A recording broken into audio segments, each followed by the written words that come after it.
Қамыр илеп оқтау мен жаюды қажет етпейтін медовик жасаймыз. Ол үшін ең алдымен біз сары майымыз бен миотымызды ерітіп аламыз. Ол еріп қайнап бастағанда үстіне ас содасын саласыздар да қоңырқай түске енгенше отта араластырып тұрасыздар. Қоңырқай түске енгеннен кейін оны оттан алып суытуға қоясыздар.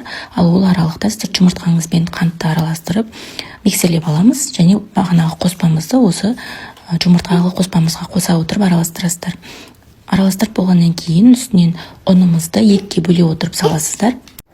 Ұнымызды салып миксердің көмегімен араластырып аласыздар да дәл осы массаны екіге бөліп 180 градуста пісіріп алатын боламыз.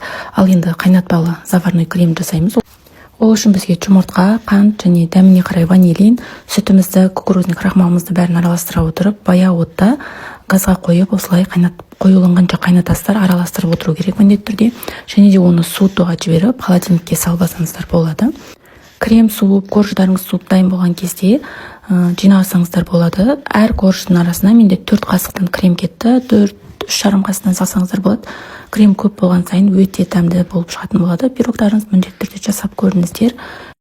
Тәттіні жақсы көретін жақын жандарыңызға жіберіп бөлісуді ұмытпаңыздар. Ақпарат ұнаған болса, рецепт ұнаған болса, маған тіркеліп лайк басып достарыңызбен бөлісіп лүпілдетіп қоюды ұмытпаңыздар.